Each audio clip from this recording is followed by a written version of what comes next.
When will Thousand Year Blood War Yamamoto return? I'm sure if you've played recently, or just started playing January, maybe late December, you might not know this guy, but he is Thousand Year Blood War Yamamoto. And some people have been asking me where is he going to make his next appearance, or when is he going to make his next appearance, not experience. And March or April is the best guess. He last appeared in December, and they like to do a 3-4 month window before bringing characters like this back. So if you're waiting for this Thousand Year Blood War Yamamoto, Thousand Year Blood War Aizen, or Thousand Year Blood War Yawak, you're going to be waiting a while. It's February now. So next month, mid-month, like the middle of the month, not actual mid-month spot, it would be the earliest he would appear. Could be as late as April. Though when they brought him back the last time between his original release and the first rerun of this guy, it was 4 months, if I remember correctly. Instead of having him appear in mid-November, he appeared in, I think, early to mid-December, I think. And his banner went for a while. I can't remember exactly how long it went for, but yeah, it went for a while. I think it might have ran up until the poll quest, if I remember correctly, or not. Yeah, the poll selection, not poll quest. So do keep that in mind. And if you're wondering how good he is, like if you're a new player, you don't know who he is, and you're wondering why am I making a video on this, and why do people keep asking for, here's a little auto of him just, doing a point event quest.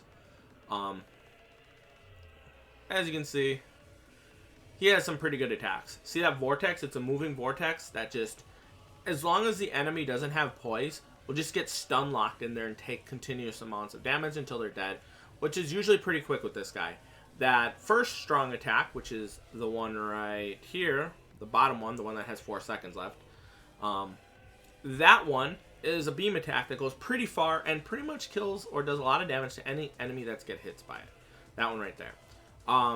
And then the third one is a full screen strong attack that also does a lot of damage. But honestly, these are the two ones that I really like because most characters nowadays have a full screen third strong attack.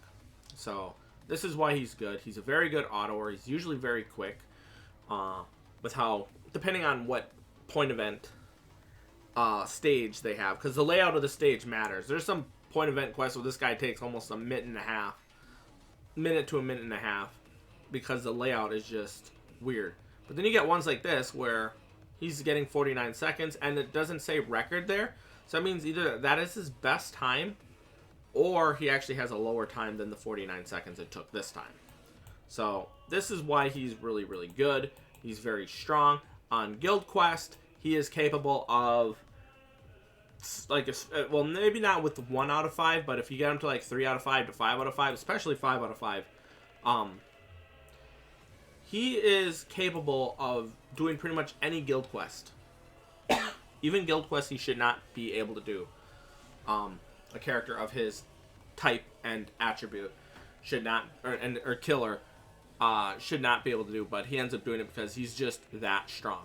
Now, I'm not sure if there's other characters that are capable, like, as strong as he is. I haven't really done any tests. I mean, I did see Spite Full Hopes do not a test, but like a number calculations for the Speed Yukiora, the premium version, one that's kind of a remake of the 3rd anniversary Yukiora, and he was pretty good. He does do a lot of damage. Obviously, he's not as good as the Thousand Year Blood War Yamamoto, but it's still pretty good. He only has complete status immunity. However, he does not have Thousand Year Blood War Yamamoto's shared complete status immunity. The Speed shared complete status immune character ended up going to Orihime. So, yeah. So if you're looking for a one shared complete status immune character for every attribute, that's the one you go to. Anywho, I think that pretty much covers when he's going to be back, or when he should be back. I do want to give you a little bit of update. My voice is getting better. I did get my second monitor, so it's actually better than the first one, based on my layout, which is pretty good. Definitely really liking it so far. Obviously, this is my first day having it, so I haven't even had it for a full 24 hours, but it is really, really good. It is like 1 inch bigger than the other one. But I think the screen is a little bit bigger than that. It's a little bit deceiving because the outer, like the upper part and the left side and the right side of the borders, like, you know, like is like thinner, like the black border that goes around, that kind of surrounds the screen. That is actually thinner than the previous one. So I think I'm getting a little bit more screen size with it, which is pretty cool. So there's that. I did do my last summons for Orihime. For some reason, either it's not getting recommended or just no one's interested. Could be either or, honestly, because I did wait a couple of days to release that, and I noticed since I haven't been uploading lately, the views tend to go down if you don't upload regularly like I was. Kind of hard to do that when you get sick, but yeah. So there's that. And the last bit of news, unless I can think of something else that I forgot.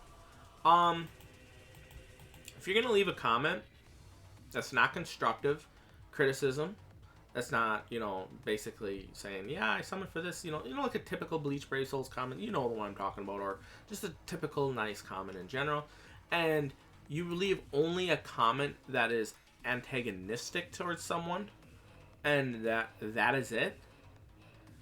There's no nuance, there's no context, you're just coming off as antagonistic. I'm probably just gonna block you, mute you, or hide your comments from my channel for the future. I did get one of those comments on one of my previous videos, and yeah, within like 5 seconds of seeing it and reading it, I hid the comment from this channel going forward. I'm not going to say what the comment said, because quite honestly it gives them attention that they don't deserve, because they're not worth our times to read their crappy comments. So just a bit of a heads up. If you're one of those people that sometimes leaves those comments that are just absolutely negative, and there's nothing positive about it whatsoever, and I don't mean positive as in you're like, we're in a circle jerk, like, oh yeah, you congrats, oh you're nice, blah blah blah. I mean like constructive criticism stuff as well. You're like, oh yeah, I really don't like shared complete status immune characters. I'd rather have a more another skill in its place that focuses on, you know, being able to do higher damage output or something like that. Then that's, you know, that's fine. You know, you're disagreeing, but it's a positive comment, because, you know, we're having an engagement, we're having a discussion about, you know, a topic that we like. That's fine. I'm not going to say no to that. That's kind of pushing. I know there's some people that will do that, but for anyone who disagrees with their opinion, but nah, that's too far. And yeah, I think that's pretty much it. I can't think of anything else to say at the moment. And good timing. I ran out of soul tickets. And if you weren't there for the previous summons, I did get Orihime. I did get Yumi Chika. I am currently got all 5 shared complete status immune characters. Well, I should say 5 out of the 6 shared complete status immune characters. I got 1 of every attribute. I didn't get the Safui Toshiro, which I don't mind because I have this Roka, even though the Toshiro is actually probably better DPS than this Roka. You know, as long as I had a character for every shared complete status immune character. And we're 4 out of 5. The 5th one's not. Actually, we're 4 out of 4 because the 5th one ain't out yet. For Potion, Super Potion, Droplet characters. That's pretty much it. Thanks for watching. Have a nice day. I hope I answered your question about 1000-Year Blood War Yamamoto. And yeah. Also, if you're wondering when that Toshiro, the Safui banner with Toshiro, Kaname, and was it Sashin? I think. When that one's gonna return, just 3 to 4 months after the banner initially aired. So if that came out in end of December, so that would be 3 months from there would be March. 3 months would be March. 4 months would be April. So March, April as well. Probably whatever one the Safui is not going to be is going to be taken up by this 1,000-Year Blood War Yamamoto, because they like to do actually, do they do a Safui Yamamoto or a Safui 1,000-Year Blood War banner in the same month, or is it like 1 month Safui, 1 month 1,000-Year Blood War? I can't remember. But you should probably pay attention to that, because it's probably going to be happening around the same time as the 1,000-Year Blood War Yamamoto banner, within a month of that one. I wouldn't be surprised if we get one of the two, either the 1,000-Year Blood War rerun or with Yamamoto, or the Safui rerun with Toshiro, and then within a short period of time, like either immediately after that banner ends, the other one takes its place, or within a couple of days to a week of the banner ending, that happens, because I can easily see that happening. I think I've seen that happen before, actually. Anywho, we're done. Thank you for watching. Have a nice day. See you guys next time. Peace.